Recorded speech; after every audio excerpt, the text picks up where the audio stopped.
Thank you, Mr. Chair. Colleagues, as we reconvene, I'm proud once again to share that I am one of the few senators with younger children. And I lead with that because as we are having this conversation today, it's not lost on me that between my children, who are all now in the teen and preteen category, and their friends, I see this issue very up close and personal. And in that spirit, I want to take a second to just acknowledge and thank all the parents who are in the audience today, many of whom have shared their stories with our offices, and I credit them for finding strength through their suffering, through their struggle, and channeling that into the advocacy that is making a difference. I thank all of you. Now, I appreciate, again, personally, the challenges that parents and caretakers, school personnel, and others face in helping our young people navigate this world of social media and technology in general. Now, the services our children are growing up with provide them unrivaled access to information. I mean, this is beyond what previous generations have experienced. And that includes learning opportunities, socialization, and much, much more. But we also clearly have a lot of work to do to better protect our children from the predators and predatory behavior that these technologies have enabled. And yes, Mr. Zuckerberg, that includes exacerbating the mental health crisis in America. Nearly all teens, we know, have access to smartphones and the internet and use the internet daily. And while guardians do have primary responsibility for caring for our children, the old adage says it takes a village. And so society as a whole, including leaders in the tech industry, must prioritize the health and safety of our children. Now, dive into my questions now and be specific, platform by platform, witness by witness, on the topic of some of the parental tools you have each made reference to. Mr. Citron, how many minors are on Discord, and how many of them have caretakers that have adopted your Family Center tool? And if you don't have the numbers, just say that quickly and provide that to our office. We can follow up with you on that. How have you ensured that young people and their guardians are aware of the tools that you offer? We make it very clear to teens on our platform what tools are available, and our Teen Safety Assist is enabled by default. What specifically do you do? What may be clear to you is not clear to the general public. So what do you do, in your opinion, to make it very clear? So our Teen Safety Assist, which is a feature that helps teens keep themselves safe, in addition to blocking and blurring images that may be sent to them, that is on by default for teen accounts, and it cannot be turned off. We also have, we market and to our teen users directly on our platform. We launched our Family Center. We created a promotional video. We put it directly on our product. So when every teen opened the app, in fact, every user opened the app, they got an alert like, hey, Discord has this, and they want you to use it. Thank you. Look forward to the data that we're requesting from Mr. Zuckerberg. Across all of Meta services, from Instagram, Facebook, Messenger, and Horizon, how many minors use your applications? And of those minors, how many have a caretaker that has adopted the parental supervision tools that you offer? Sorry, I can follow up with the specific stats on that. Okay, it would be very helpful, not just for us to know, but for you to know as the leader of your company. And how, same question, how are you ensuring that young people and their guardians are aware of the tools that you offer? We run pretty extensive ad campaigns, both on our platforms and outside. We work with creators and organizations like Girl Scouts to make sure that this is broadly that there's broad awareness of the tools. Okay, Mr. Spiegel, how many minors use Snapchat, and of those minors, how many have caretakers that are registered with your Family Center? Senator, I believe approximately, in the United States, there are approximately 20 million teenage users of Snapchat. I believe approximately 200,000 parents use Family Center, and about 400,000 teens have linked their account to their parents using Family Center. So 200,000, 400,000 sounds like a big number, but small in percentage of the minors using Snapchat. What are you doing to ensure that young people and their guardians are aware of the tools you offer? Senator, we create a banner for Family Center on the user's profiles so that accounts we believe may be of the age that they could be parents can see the entry point into Family Center easily. Okay. Mr. Chu, how many minors are on TikTok, and how many of them have a caregiver that uses your family tools? Senator, I need to get back to you on the specific numbers, but we were one of the first platforms to give what we call family pairing to parents. You go to settings, you turn on the QR code, your teenager's QR code and yours, you scan it. And what it allows you to do is you can set screen time limits, you can filter out some keywords, you can turn on a more restricted mode. And we're always talking to parents. I met a group of parents and teenagers and high school teachers last week to talk about what more we can provide in the family pairing mode. Ms. Yacarino, how many minors use X, and are you planning to implement safety measures or guidance for caretakers like your peer companies have? Thank you, Senator. Less than 1% of all U.S. users are between the ages of 13 and 17. Less than 1% out of how many? Of 90 million U.S. users. Okay, so still hundreds of thousands. Continue. Yes, and every single one is very important. Being a 14-month-old company, we have reprioritized child protection and safety measures, and we have just begun to talk about and discuss how we can enhance those with parental controls. Okay. Let me continue with a follow-up question for Mr. Citron.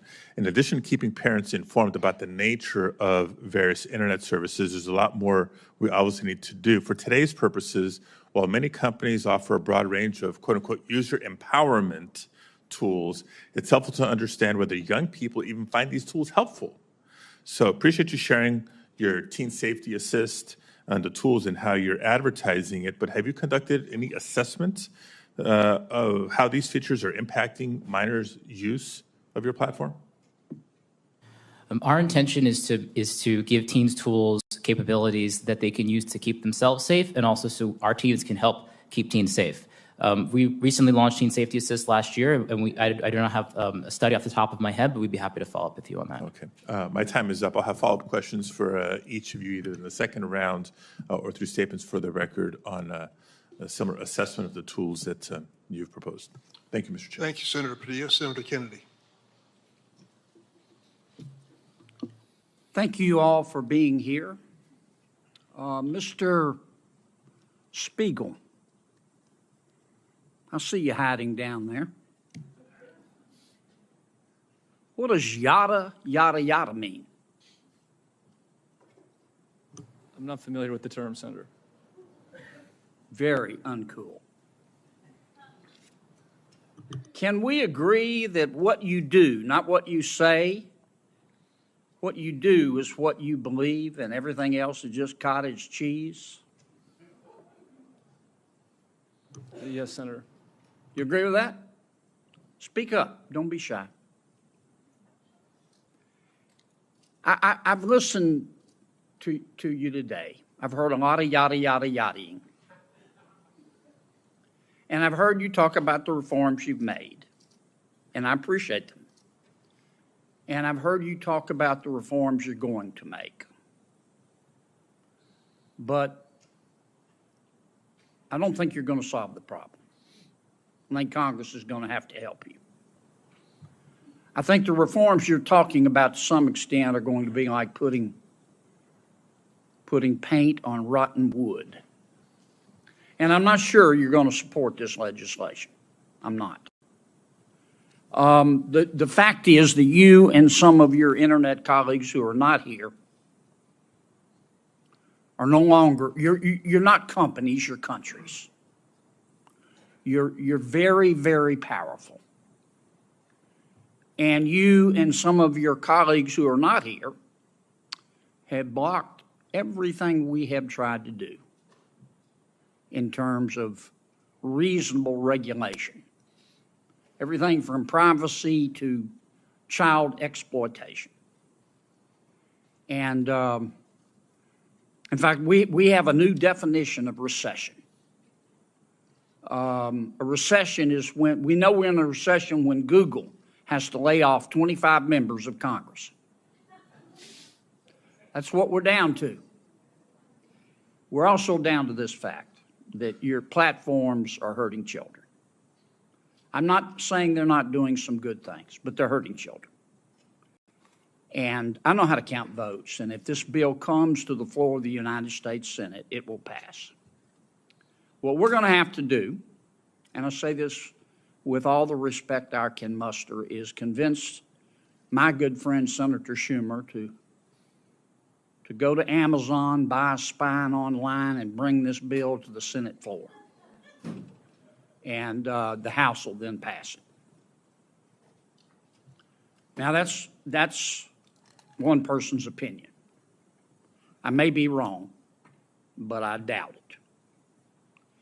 Mr. Zuckerberg, let me ask you a couple of questions. I might wax a little philosophical here.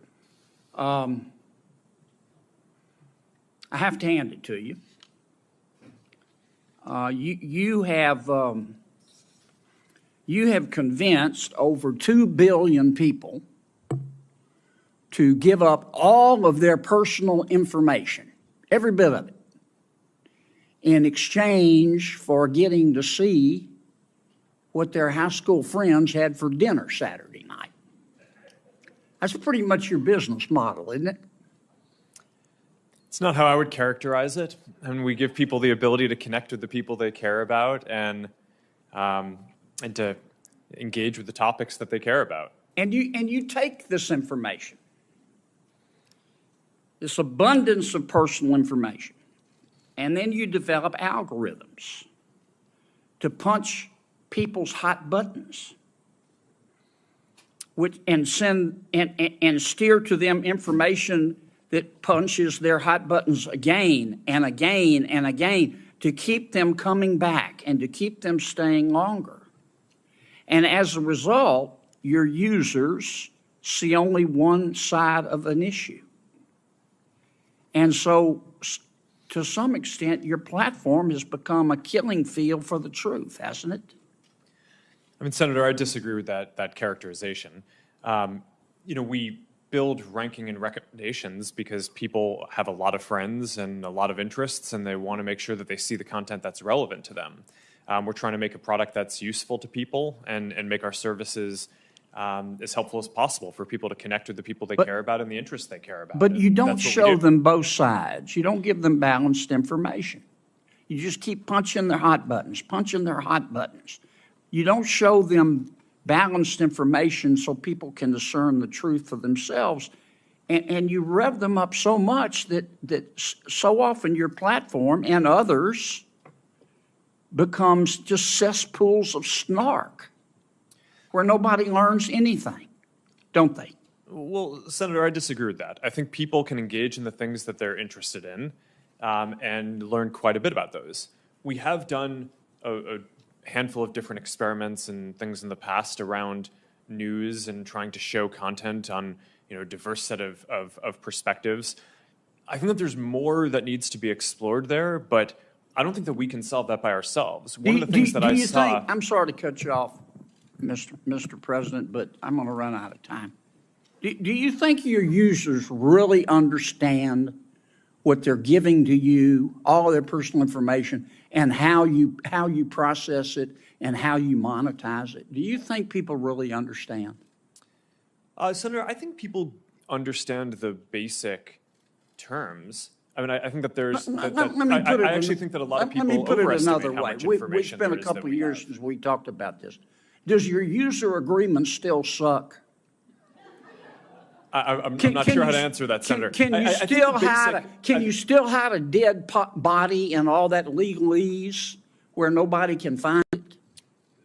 Senator, I'm not quite sure what you're referring to, but I think people get the basic deal of using these services. It's a free service. You're using it to connect with the people you care about. If you share something with people, other people will be able to see your information. It's inherently, if you're putting something out there to be shared publicly or with a private set of people, it's, you're inherently putting it out there. So I think people get that basic part of how the service Mr. works. Zuckerberg, you're in the foothills of creepy. You track people who aren't even Facebook users. You track your own people, your own users who are your product, even when they're not on Facebook. I'm going to land this plane pretty quickly, Mr. Chairman. I mean, it's creepy. And I understand you make a lot of money doing it, but I just wonder if our technology is greater than our humanity. I mean, let me ask you this final question. Instagram is harmful to young people, isn't it? Senator, I disagree with that. That's not what the research shows on balance. That doesn't mean that individual people don't have issues and that there aren't things that we need to do to help provide the right tools for people. But across all of the research that we've done internally, I mean, the survey that the senator previously cited, there are 12 or 15 different categories of harm that we asked teens if they felt that Instagram made it worse or better. And across all of them, except for the one that Senator Hawley cited, more people said that using Instagram made I've got to the different land issues this that they plane, face, Mr. Zuckerberg. either positive or... We just have to agree to disagree. If you believe that Instagram, I'm not saying it's intentional, but if you agree that if you think that Instagram is not hurting millions of our young people, particularly young teens, particularly young women, you shouldn't be driving. It is. Thanks. Senator Butler.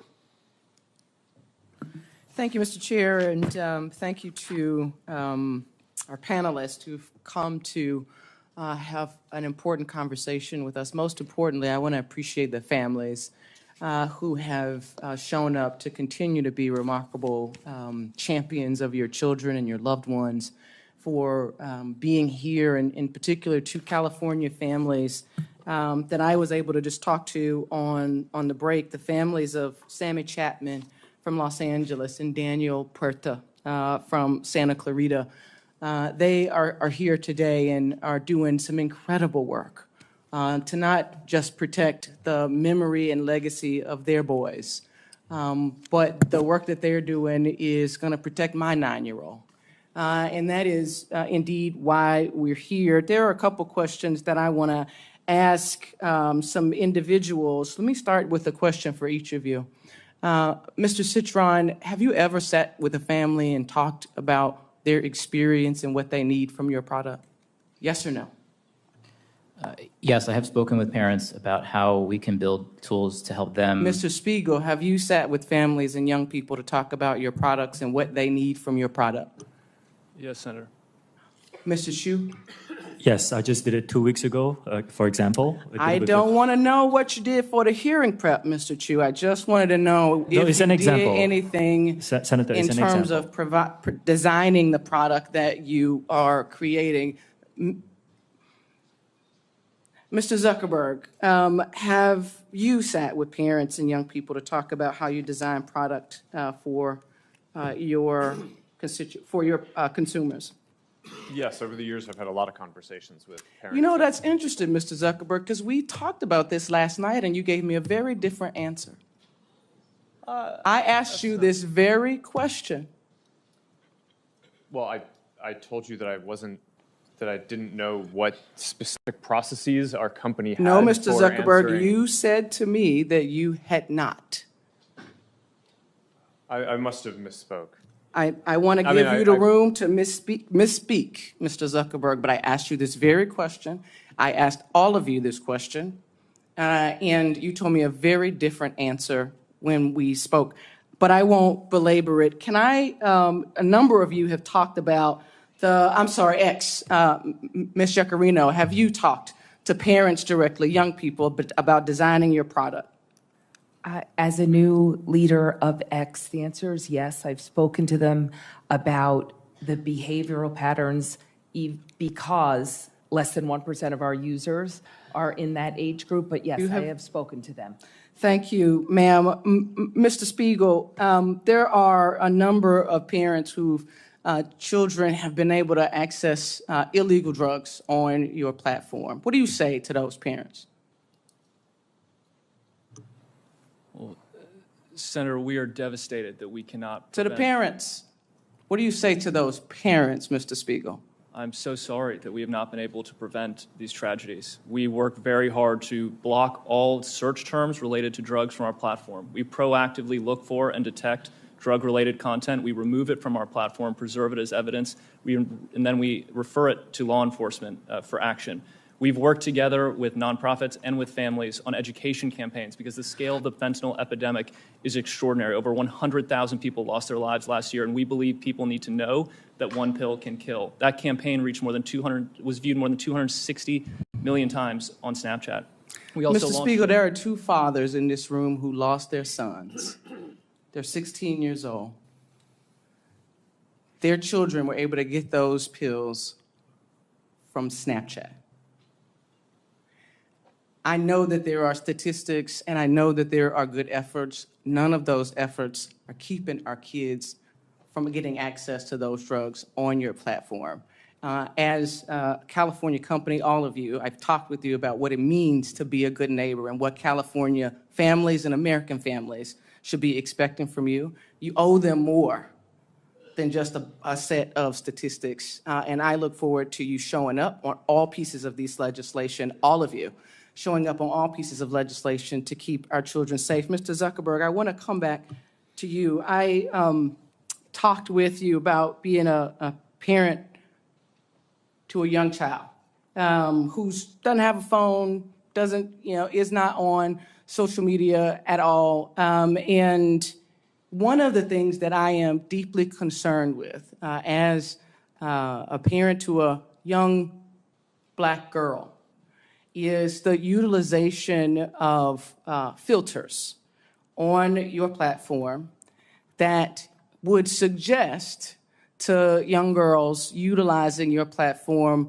the evidence that they are not good enough as they are. I want to ask more specifically and refer to some unredacted court documents that reveal that your own researchers concluded that these face filters that mimic plastic surgery negatively impact youth mental health indeed and well-being. Why should we believe that because that you are going to do more to protect young women and young girls when it is that you give them the tools to affirm the self-hate that is spewed across your platforms? Why is it that we should believe that you are committed to doing anything more to keep our children safe? Sorry, there's a lot to unpack there. There is a lot. We give people tools to express themselves in different ways. And people use face filters and different tools to make media and photos and videos that are fun or interesting across a lot of the different products that are Plastic surgery pens are good tools to express creativity. Senator, I'm not speaking to that Skin lightening specifically. tools are tools Senator, to express creativity. This is the direct thing that I'm asking about. I'm not defending any specific one of those. I think that the ability to kind of filter and edit images is generally a useful tool for expression. For that specifically, I'm not familiar with the study that you're referring to, but we did make it so that we're not recommending this type of content to teens. I made no reference to a study, to court documents that revealed your knowledge of the impact of these types of filters on young people generally, young girls in particular. Senator, I disagree with that characterization. I think that there have been hypotheses. Court documents? I haven't seen any document that says okay, that, Mr. Zuckerberg, my time is up.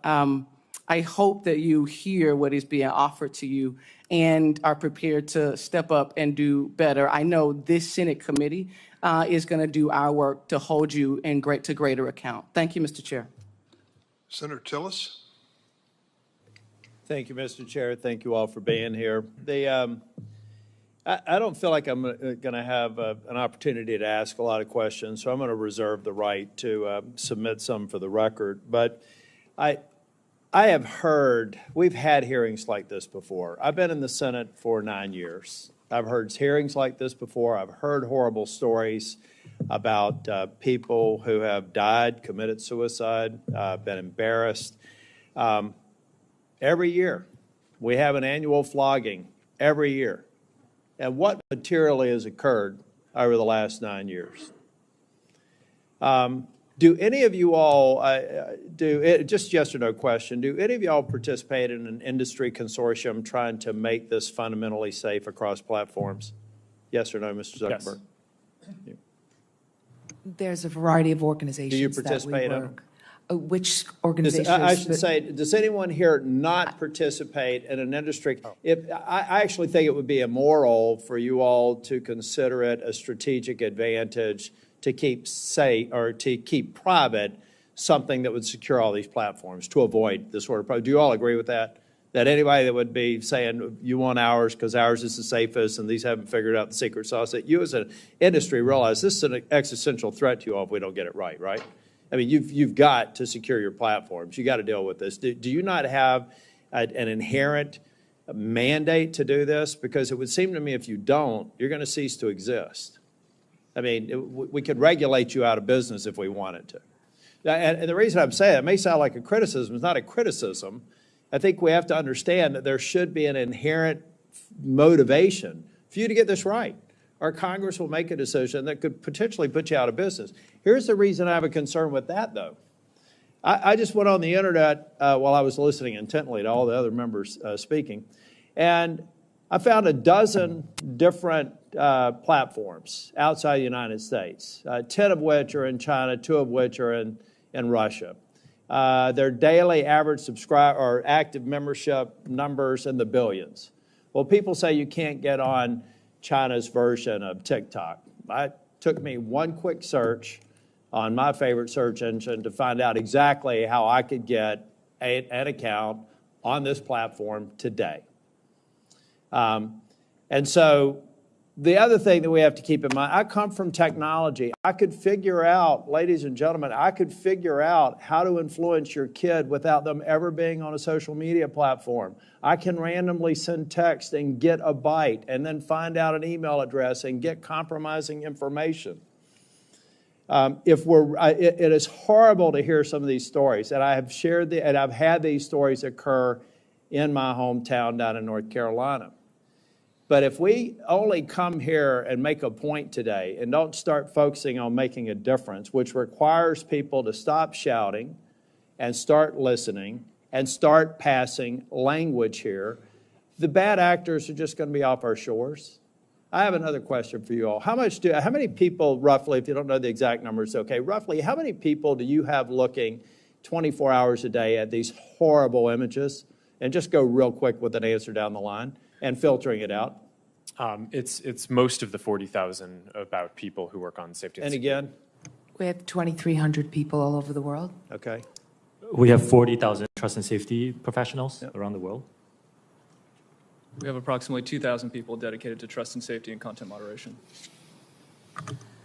Our platform is much smaller than these folks. Yeah. We have hundreds of people, and it's looking at content, and 15% of our workforce. I'm only focused mentioning on these it. people have a horrible job. Many of them experience, they have to get counseling for all the things they see. We have evil people out there.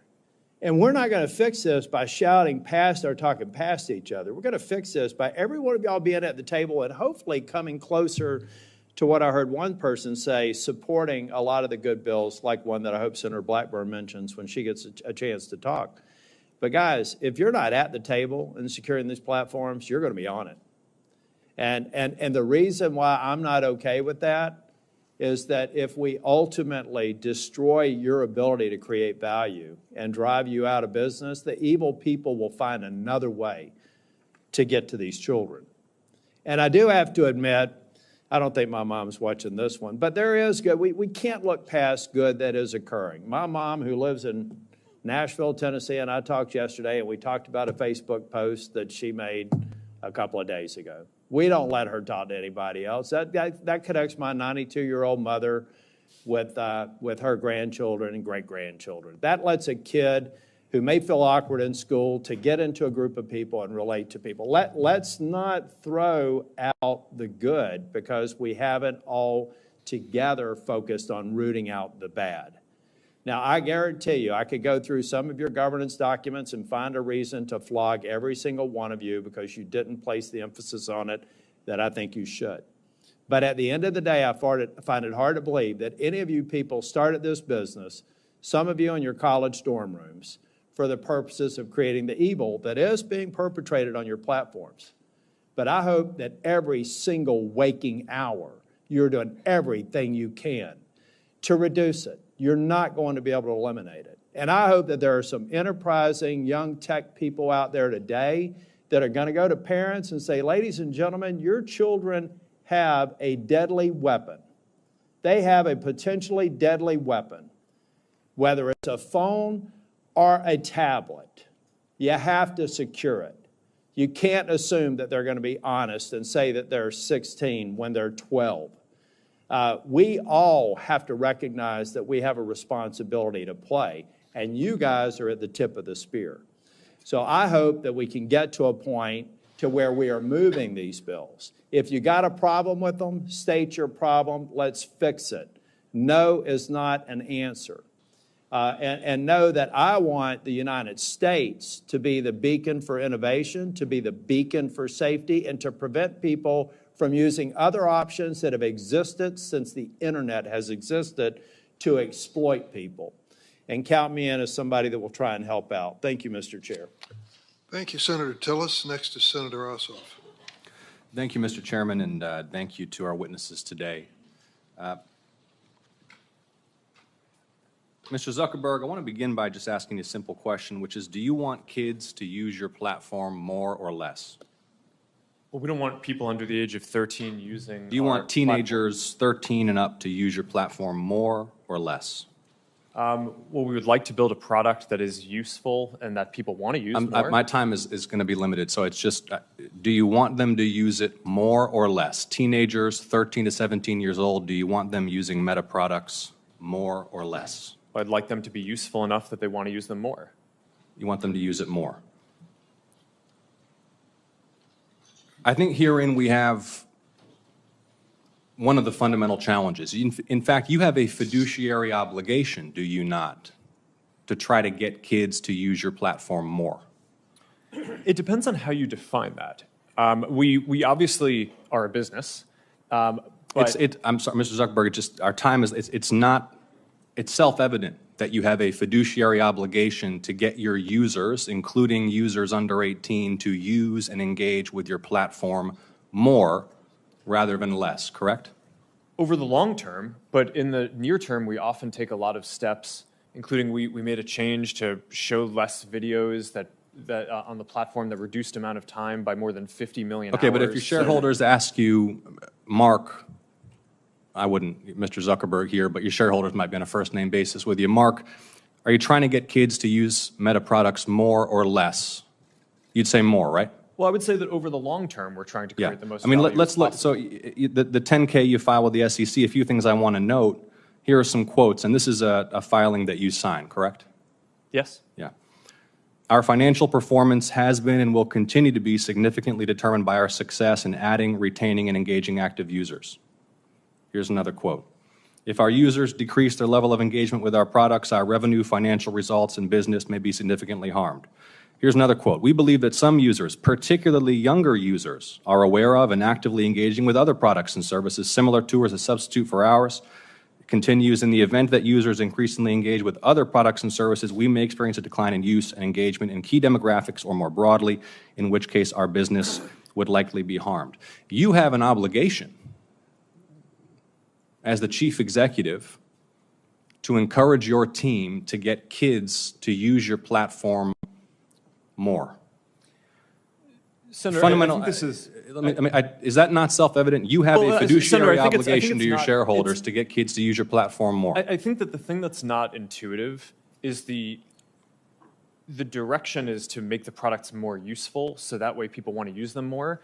We don't give the teams running the Instagram feed or the Facebook feed a goal to increase the amount of time that people spend. Yeah, but we you don't give people dispute, goals. and your 10K makes clear you want your users engaging more and using more the platform. And I think this gets to the root of the challenge, because it's the overwhelming view of the public, certainly in my home state of Georgia, and we've had some discussions about the underlying science, that this platform is harmful for children. I mean, you are familiar with, and not just your platform, by the way, social media in general. 2023 report from the Surgeon General about the impact of social media on kids' mental health, which cited evidence that kids who spend more than 3 hours a day on social media have double the risk of poor mental health outcomes, including depression and anxiety. Are you familiar with that Surgeon General report and the underlying study? I read the report, yes. Do you dispute it?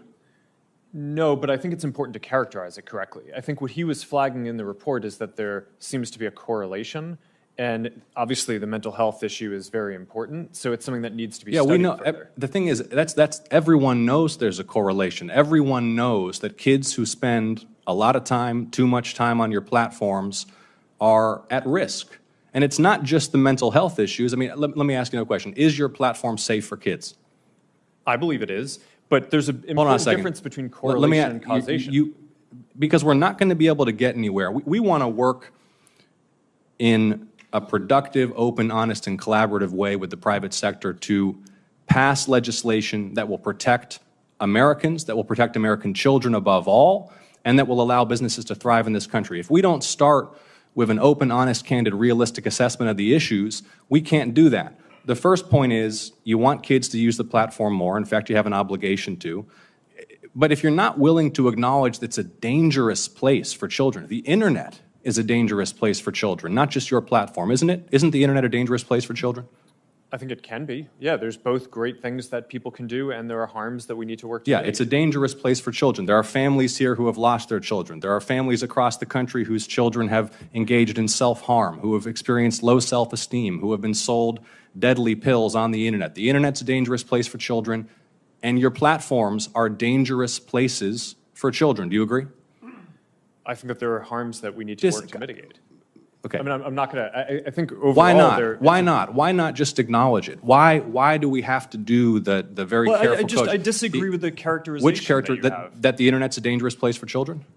I think you're trying to characterize our products as inherently dangerous, and I think that... Inherent or not, your products are places where children can experience harm. They can experience harm to their mental health. They can be sold drugs. They can be preyed upon by predators.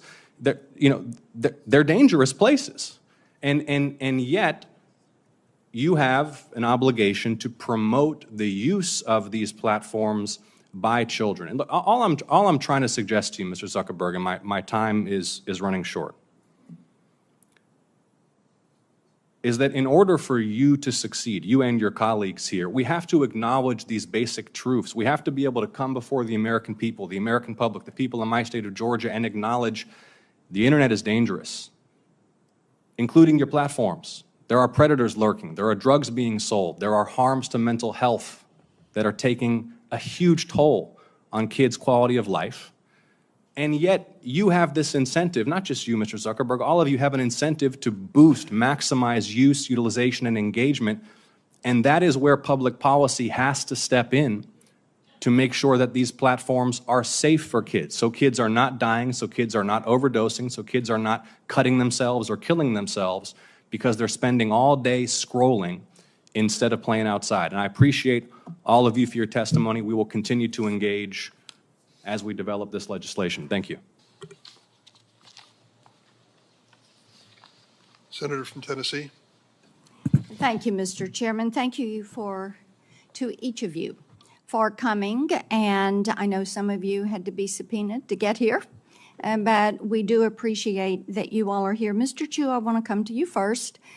We've heard that you're looking at putting a headquarters in Nashville and likewise in Silicon Valley and Seattle. And what you're going to find probably is that the welcome mat is not going to be rolled out for you in Nashville like it would be in California. There are a lot of people in Tennessee that are very concerned about the way TikTok is basically building dossiers on our kids, the way they are building those on their virtual you. And also that information is held in China, in Beijing, as you responded to Senator Blumenthal and I last year in reference to that question. And we also know that a major music label yesterday said they were pulling all of their content off your site because of your issues on payment, on artificial intelligence, and because of the negative impact on our kids' mental health. So we will see how that progresses. Mr. Zuckerberg, I want to come to you. We have just had, Senator Blumenthal and I, of course, have had some internal documents and emails that have come our way. One of the things that really concerned me is that you referred to your young users in terms of their lifetime value of being roughly $270 per teenager. And each of you should be looking at these kids. Their T-shirts they're wearing today say, I'm worth more than $270. We've got some standing up in those T-shirts. Now, and some of the children from our state, some of the children, the parents that we have worked with, just to think, whether it is Becca Schmidt, David Mollick, Sarah Flatt, Annalie Schote, would you say that life is only worth $270? What could possibly lead you? I mean, I listened to that. I know you're a dad. I'm a mom. I'm a grandmom. And how could you possibly even have that thought? It is astounding to me. And I think this is one of the reasons that states, 42 states are now suing you because of features that they consider to be addictive, that you are pushing forward. And in the emails that we've got from 2021 that go from August to November, there is the staff plan that is being discussed. And Antigone Davis, Nick Clegg, Sheryl Sandberg, Chris Cox, Alex Schultz, Adam Masseri are all on this chain of emails on the well-being plan. And then we get to one, Nick did email Mark for emphasis, to emphasize his support for the package, but it sounds like it lost out to various other pressures and priorities. See, this is what bothers us. Children are not your priority. Children are your product. Children you see as a way to make money. And children, protecting children in this virtual space, you made a conscious decision. Even though Nick Clegg and others were going through the process of saying, this is what we do. These documents are really illuminating. And it just shows me that growing this business, expanding your revenue, what you were going to put on those quarterly filings, that was the priority. The children were not. It's very clear. I want to talk with you about the pedophile ring because that came up earlier, and the Wall Street Journal reported on that. And one of the things that we found out was after that became evident, then you didn't take that content down. And it was content that showed that teens were for sale and were offering themselves to older men. And you didn't take it down because it didn't violate your community standards. Do you know how often a child is bought or sold for sex in this country? Every 2 minutes. Every 2 minutes, a child is bought or sold for sex. That's not my stat. That is a TBI stat. Now, finally, this content was taken down after a congressional staffer went to Meta's global head of safety. So would you please explain to me and to all these parents why explicit predatory content does not violate your platform's terms of service or your community standards? Sure, Senator. Let me try to address all of the things that you just said.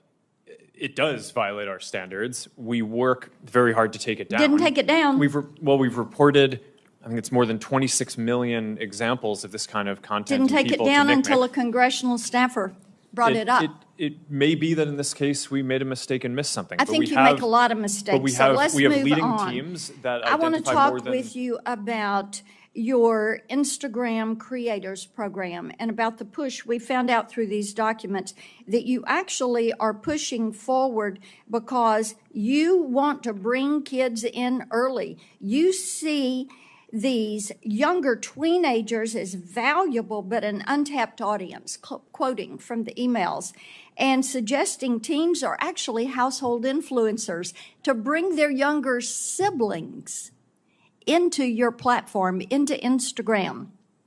Now, how can you ensure that Instagram creators, your product, your program, does not facilitate illegal activities when you fail to remove content pertaining to the sale of minors? And it is happening once every 2 minutes in this country. Senator, our tools for identifying that kind of content are industry leading. That doesn't mean we're perfect. There are definitely issues that we have, but we continue to Mr. invest a ton in it. Zuckerberg, yes, there are a lot that is slipping through. It appears that you're trying to be the premier sex trafficking Of course site not, Senator. in this country. Senator, that's ridiculous. No, it Senator, is not ridiculous. Of You course want we to don't turn want around this, and we tell don't want these this people content that, on our platforms. And why don't you take it down? We do take it We down. are here discussing. We do We more need work to you take it all down to than- work than- with than- us. than- No, you're not. You are not. And the problem is, we've been working on this. Senator Welch is over there. We've been working on this stuff for a decade. You have an army of lawyers and lobbyists that have fought us on this every step of the way. You work with NetChoice, the Cato Institute, Taxpayers Protection Alliance, and Chamber of Progress to actually fight our bipartisan legislation to keep kids safe online. So are you going to stop funding these groups? Are you going to stop lobbying against this and come to the table and work with us? Yes or no? Senator, we have a... Yes or no?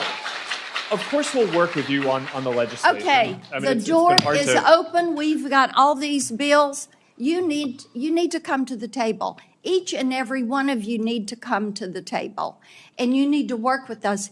Kids are dying.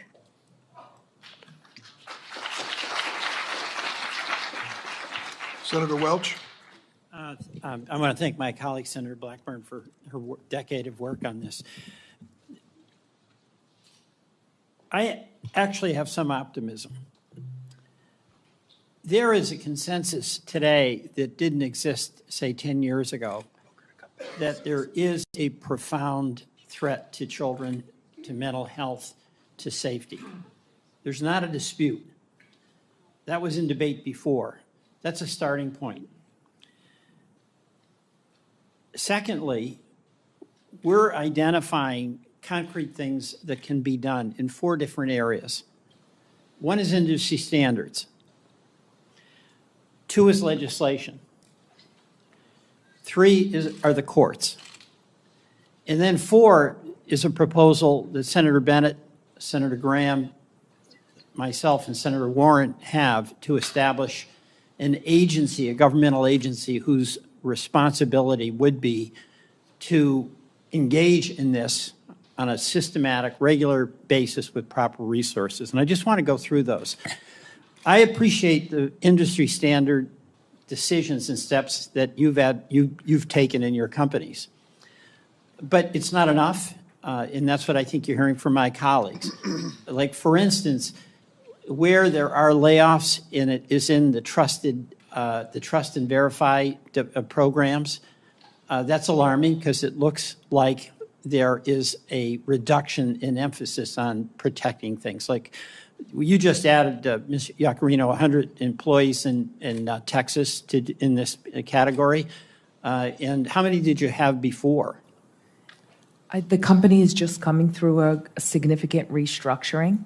So we've increased the number of trust and safety employees and agents all over the world by at least 10% so far in the last 14 months, and we will continue to do so, specifically in Austin, Texas. All right, Mr. Zuckerberg, my understanding is there have been layoffs in that area as well. There's added jobs there at Twitter, but at Meta, have there been reductions in that?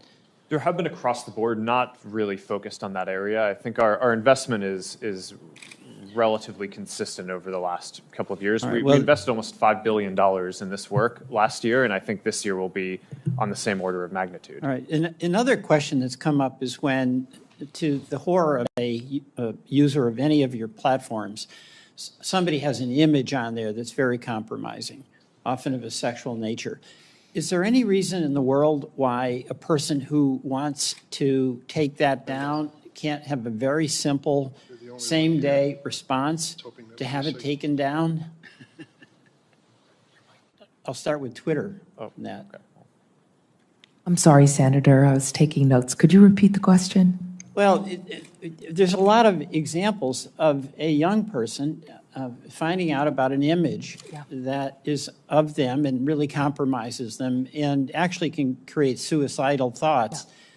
And they want to call up or they want to send an email and say, take it down. I mean, why is it not possible for that to be responded to immediately?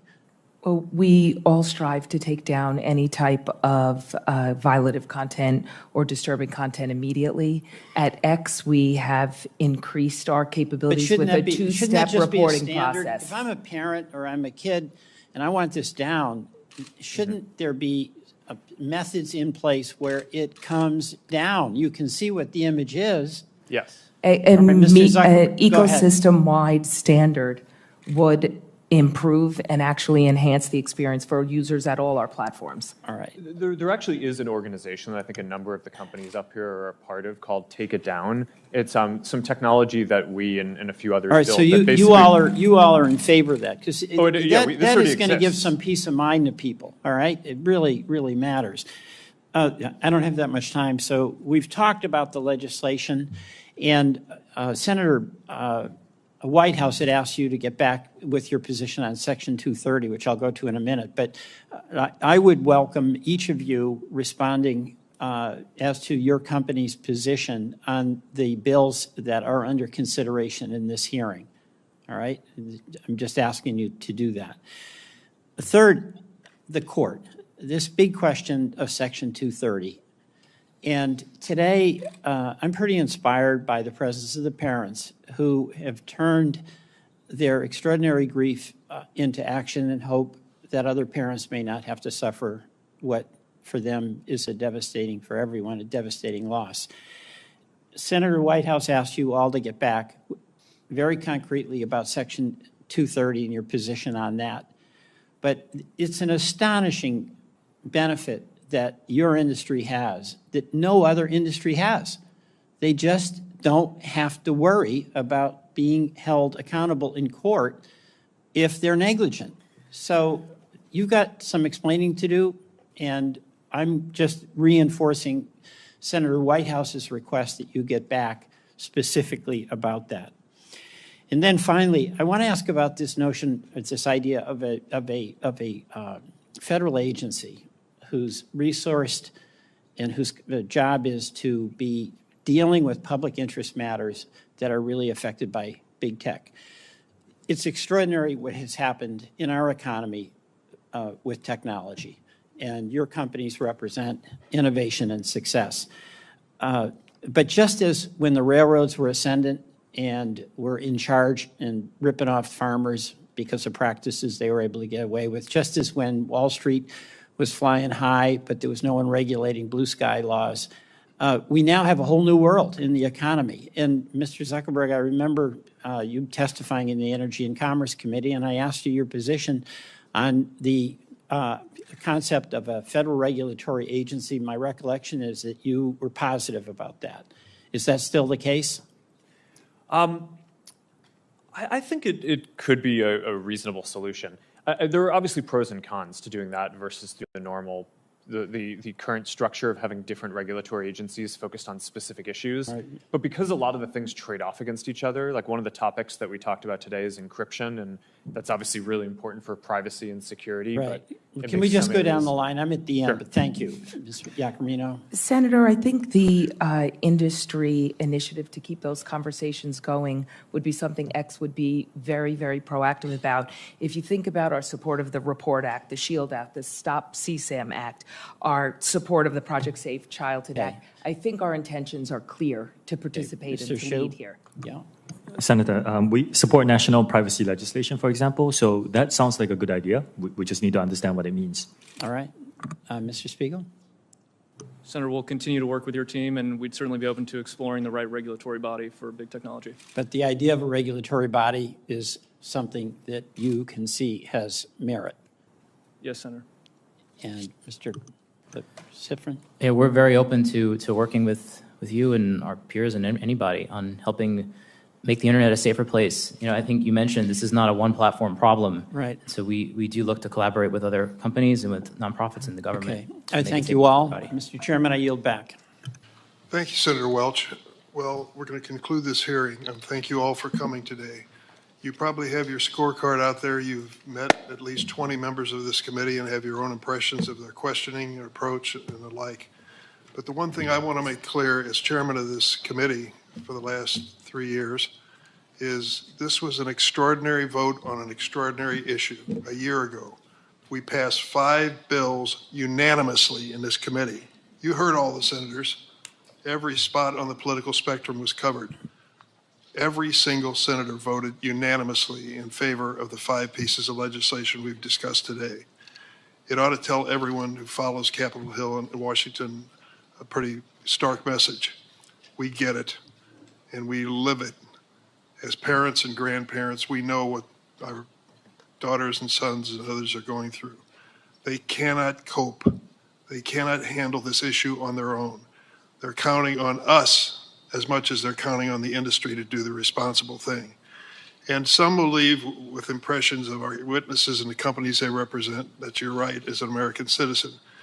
But you ought to also leave with the determination to keep the spotlight on us to do something, not just to hold a hearing, bring out a good, strong crowd of supporters for change, but to get something done. No excuses. No excuses. We've got to bring this to a vote. What I found in my time in the House and the Senate is that's the moment of reckoning.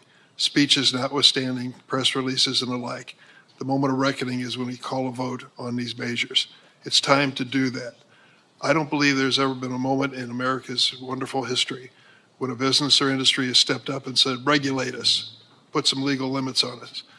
Businesses exist by and large to be profitable. And I think that we got to get behind that and say profitability at what cost. Senator Kennedy, a Republican colleague, said, is our technology greater than our humanity? I think that is a fundamental question that he asked. What I would add to it, are our politics greater than technology? We're going to find out. I want to thank a few people before we close up here. I've got several staffers who've worked so hard on this. Alexandra Gelber, thank you very much, Alexandra. Jeff Hansen, Scott Jorgensen. Last point I'll make, Mr. Zuckerberg, is just a little advice to you. I think your opening statement on mental health needs to be explained because I don't think it makes any sense. There is a parent in this room who's had a child that's gone through an emotional experience like this that wouldn't tell you and me they changed right in front of my eyes. They changed. They hold themselves up in their room. They no longer reached out to their friends. They lost all interest in school. These are mental health consequences that I think come with the abuse of this right to have access to this kind of technology. So I see my colleague said, you want to say a word? I think it was a good hearing. I hope something positive comes from it. Thank you all for coming. The hearing record's going to remain open for a week for statements, and questions may be submitted by senators by 5 p.m. on Wednesday. Once again, thanks to the witnesses for coming. The hearing stands adjourned.